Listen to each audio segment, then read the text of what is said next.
इसके बारे में आपको मैं अपने अनुभव से आगाह कर रहा हूँ। आज तक दुनिया में ऐसा कोई आदमी नहीं हुआ, वैज्ञानिक भी नहीं हुआ, जिसकी लाइफ में स्ट्रेंज एक्सपीरियंसेस ना हो। 2 से 3 बजे के बीच में इसको डेमोनिक आवर बोलते हैं। अब सुनने में आपको हंसी आएगी, लेकिन ऐसा बहुत कॉमन है कि ये बताएंगे कि साहब फलानी ताकत है, उसका नाम 1.5 फुटिया है।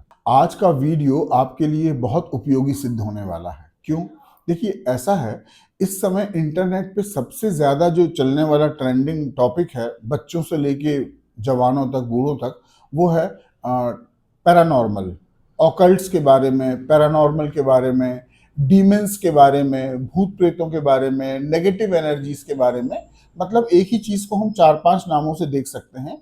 तो पहली बात तो मैंने आपको ये बताई कि इंटरनेट में इस समय सबसे ज्यादा जो पॉपुलर कंटेंट है, ऑब्वियसली पोर्न के बाद, वो पैरानॉर्मल साइंस है, एक चीज। दूसरी बात कि इंटरनेट और यूट्यूब और ये सारी चीजें इस समय सो कॉल्ड पैरानॉर्मल एक्सपर्ट्स से भरी पड़ी हुई हैं। तीसरी बात, इनमें जितने भी एक्सपर्ट्स हैं, ये सब एबनॉर्मल दिखते हैं। ये कभी आपको सिंपल सादे कपड़ों में अपनी बात बताते नहीं दिखेंगे। ये इतने फैंसीफुल होते हैं कि इनके आप बाल देखिए, इनके लटके झटके देखिए। इन कईयों को तो सेक्स ही, जेंडर ही डिसाइड नहीं हो पाता, और कोई रुद्राक्षी मालाओं से भरे हुए हैं, चंदन भभूत लगाए हुए हैं, इनको देख के तो भूत प्रेत भी डर जाए। तो ये पहली बात तो आपसे कॉमन वे में आपसे ये मिलते नहीं हैं, कॉमन वे में अपना प्रेजेंटेशन नहीं करते। और सबसे बड़ी जो आपत्तिजनक बात है जो इनके द्वारा की जाती है, और मैं आपको वार्न कर रहा हूँ, आपको अवेयर कर रहा हूँ, आपको एनलाइट कर रहा हूँ, वो क्या है जरा समझिए। देखिए, ये सारे के सारे जो बाबा हैं, ये आपको नेगेटिव एनर्जीज का रूप रंग और उनका नामकरण बताते हैं। अब सुनने में आपको हंसी आएगी, लेकिन ऐसा बहुत कॉमन है कि ये बताएंगे कि साहब फलानी ताकत है, उसका नाम 1.5 फुटिया है, और तरह तरह के इन्होंने नाम रख रखे हैं और उनका वो रूप रंग बताते हैं। और आपको उसमें स्क्रीन में इस किस्म में कहीं कोई सफ़ेद कपड़े पहनी और कहीं बड़े बाल वाली, और आपको ये बहुत सी नेगेटिव एनर्जीज बताते हैं। तो इसके बारे में आपको मैं अपने अनुभव से आगाह कर रहा हूँ। अब वो बाकी चीज़ें बाद में बताएंगे, पहले जरा गौर से एक बात समझिए। देखिए, जब भी किसी चीज़ का आपको वर्णन या विवरण देना हो, मैं आपसे ही बात कर रहा हूँ, तो सबसे महत्वपूर्ण बात यह है कि आप उस ऑब्जेक्ट को शांतिपूर्ण तरीके से देखें। मतलब वो ऑब्जेक्ट आपकी नजरों के सामने कम से कम 4-5 मिनट तो रहे, तब तो आप उसको देख पाएंगे और देखेंगे तब। और आपकी जो मनोदशा है, वो स्टिल का मतलब शांत हो, वो एक ऑब्जर्वर की हो, कि आप उसको ऑब्जर्व कर रहे हैं, और ऑब्जर्व करने के बाद आप उसकी डिटेलिंग करेंगे। अब देखिए भला यहाँ होता क्या है। जब भी किसी व्यक्ति का किसी डेमोनिक एनर्जी से एनकाउंटर होता है, तो डियर फ्रेंड्स, वो बहुत शॉकिंग एक्सपीरियंस होता है।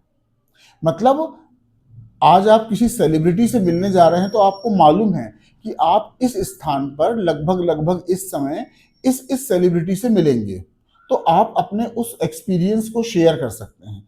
लेकिन जिनके साथ भी डेमोनिक एक्सपीरियंस होता है, रात के 2-3 बजे हो रहा है, या किसी सन्नाटे वाली जगह में हो रहा है, या जहाँ कहीं भी हो रहा है, तो पहली बात तो महत्वपूर्ण बात क्या है कि ये प्री डिसाइडेड नहीं होता, ये अचानक घटता है, पहली बात। दूसरी, तो आप इसके लिए मेंटली प्रिपेयर नहीं है कि आप उसको डिस्क्राइब कर सकें किसी के सामने। आपकी जो मन स्थिति है, पहली बात तो आपको ये पता नहीं है, पहली। दूसरी चीज क्या, आप एक दहशत के मोड में हो जाते हैं जब ऐसी कोई एंटिटी से आपका एनकाउंटर होता है। तो आप उर्दू में कहें तो दहशत ज़दा हो जाते हैं, इंग्लिश में बोले तो आप बहुत फियरफुल, बहुत फ्राइटन हो जाते हैं। और तीसरी बात, आप डिस्क्रिप्शन मोड में नहीं आते, आप डिफेंस मोड में आ जाते हैं। डिफेंस मोड का मतलब ये होता है कि आत्मरक्षा कैसे करें।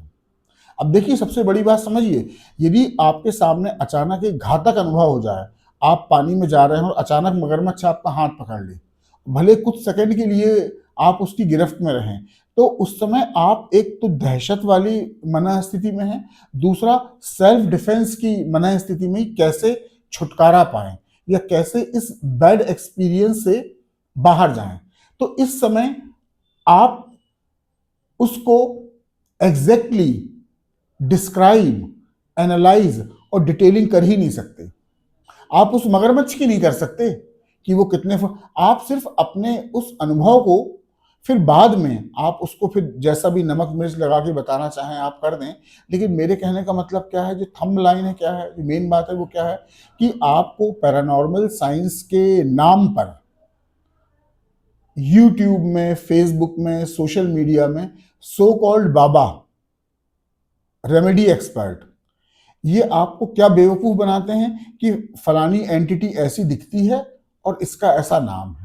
और मैं आपसे क्या कह रहा हूं, ये सब बातें झूठी हैं। ये उस चीज को फैंटेसाइज करने का तरीका है ताकि आपको मनोरंजक लगे, आपके दिलो दिमाग में इम्पैक्ट आए।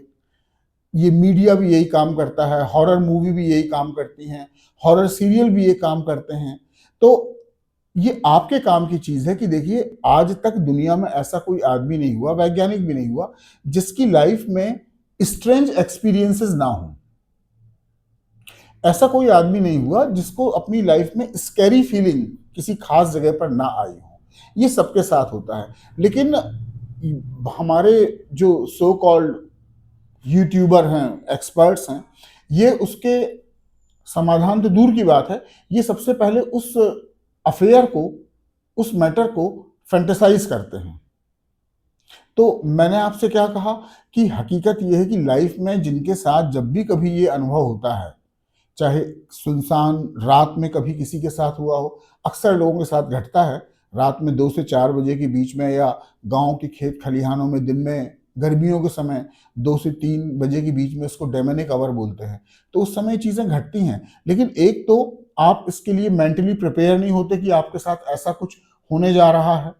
दूसरा, ये कुछ सेकंड्स की होती हैं। और तीसरी, ये आपने कभी ऐसा अनुभव नहीं किया था, इसलिए आप इतने दहशत ज़दा होते हैं, इतने घबराए हुए होते हैं कि सेल्फ डिफेंस के मोड में आ जाते हैं और इन चीज़ों को एग्जैक्टली डिस्क्राइब नहीं कर पाते।